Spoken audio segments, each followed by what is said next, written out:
আসছি, তাই আমি আপনার কাছে আসি। এই আইসিসটা কি হয়েছে? আসলে কি গোস্ত দিতে হবে নাকি? কি ব্যাপার? রফিক ভাই এই ছোট বাচ্চাটার সাথে এরকম ব্যবহার করতেছে কেন? এটা আমার ব্যবসার জায়গা, টাকা ছাড়া গোস্ত দেওয়া যাবে না। যা এখান থেকে, যাও দিক যা। আসসালামু আলাইকুম ভাই। জি ভাই, ওয়ালাইকুম আসসালাম।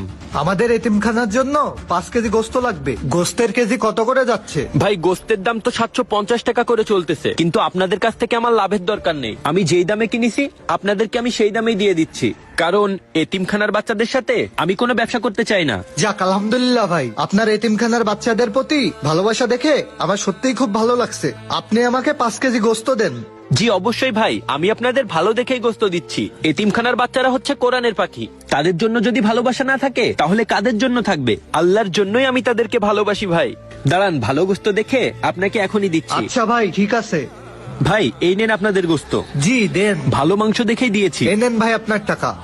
আসি, আল্লাহ হাফেজ ভাই। আল্লাহ হাফেজ। এই আসেন আসেন, ভালো দেশি গরুর গোস্ত আছে, আসেন আসেন। এই তো আব্বুর গোস্তের দোকান। আসসালামু আলাইকুম ভাইয়া, ভালো আছেন? ওয়ালাইকুম আসসালাম, কি চাই? ভাইয়া, আমার আব্বু তো কিছুদিন আগে মারা গেছে, মেলা দিন ধরে গোস্ত খাইনি। আপনি আমারে 1 কেজি গোস্ত দেন। এই গোস্ত দেবো মানে? গোস্ত নিবি, তার টাকা আছে? না ভাইয়া, টাকা তো নেই। আব্বু তো বলে গেল কিছু লাগলে আপনার কাছে আসতি, তাই আমি আপনার কাছে আইছি। এই আইসিসটা কি হয়েছে? আসলে কি গোস্ত দিতে হবে নাকি? কি ব্যাপার? রফিক ভাই এই ছোট বাচ্চাটার সাথে এরকম ব্যবহার করতেছে কেন? এটা আমার ব্যবসার জায়গা, টাকা ছাড়া গোস্ত দেওয়া যাবে না। যা এখান থেকে, যাও দিক যা। এ রফিক ভাই, তুই এই ছেলেটার সাথে এরকম ব্যবহার করতেছিস কেন? তুই কি তোর অতীত ভুলে গেছিস? এই অতীত মানে? কিসের অতীত? কি করছিস তুই? এই বাজারে তুই একদিন কাজ খুঁজতে আইছিলি, তখন তোরে কে কাজ দিছিল একটু মনে করে দেখ।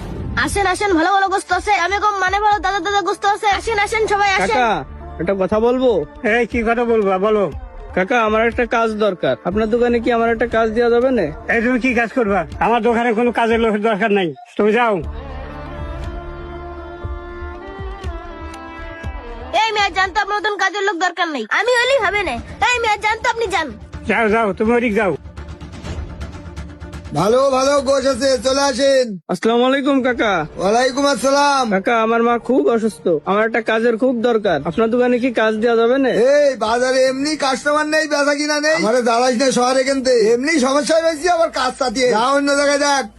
যত সব কি ব্যাপার? এরা সবাই এই ছেলের সাথে এরকম ব্যবহার করতেছে কেন? হায় রে আল্লাহ, এই বাজারে মনে হয় কাজ পাওয়া যাবে না। এই ছেলে দাঁড়াও, শোনো, তোমার সাথে কথা আছে আমার। জি কাকা বলেন। এই ছেলে, ওরা তোমাকে তাড়িয়ে দিচ্ছে কেন? গোস্ত লাগবে? তোমার কাছে টাকা নাই? না কাকা, আমার গোস্ত লাগবে না, আমার একটা কাজের খুব দরকার। ওরা সবাই আমারে তাড়াই দিছে, কেউ আমারে কাজে নিচ্ছে না। তুমি এই ছোট বয়সে কাজ খুঁজে বেড়াচ্ছাও, তোমার বাবা মা তোমার দেখে না? কাকা আমার বাবা বেঁচে নাই তো, এজন্য আমার দেখার মতো কেউ নাই। পরিবার চালানোর জন্য আমার একটা কাজের খুব দরকার।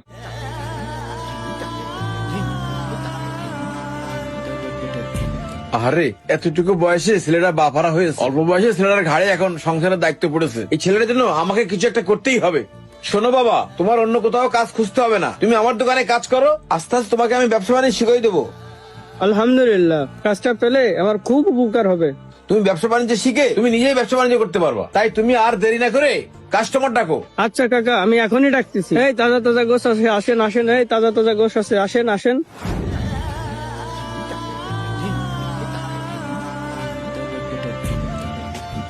ওই লোকটা তোকে সেদিন সাহায্য করেছিল বলে তুই এই বাজারে এত বড় একটা গোস্তের দোকান দিতে পেরেছিস, আর আজকে তুই তার ছেলের এই গোস্ত না দিয়ে তাড়িয়ে দিচ্ছিস।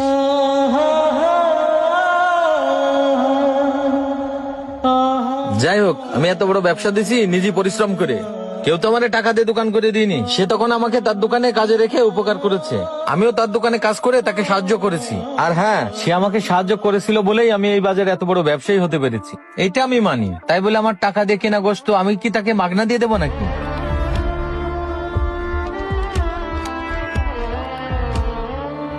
হ্যাঁ, তুই নিজে পরিশ্রম করে দোকান দিছিস, কিন্তু কাকা তোর বিপদের সময় যে উপকার করেছে সেই উপকারের মূল্য তুই কখনো টাকা দিয়ে পরিশোধ করতে পারবি না।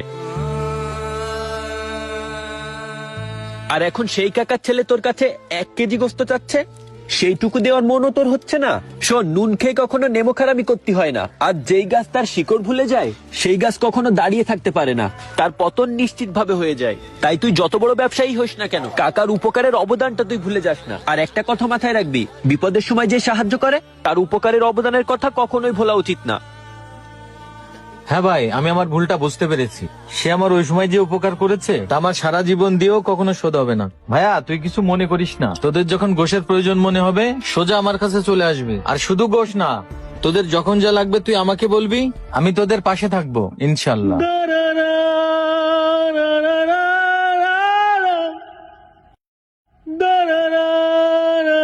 দাঁড়া ভাই, আমি তোকে এখনই গোশত দিচ্ছি, তুই দাঁড়া।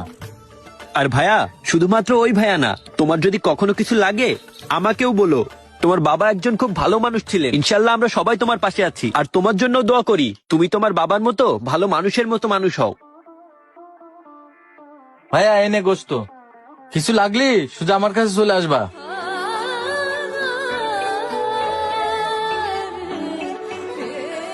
আচ্ছা ভাই, আসি তাহলে।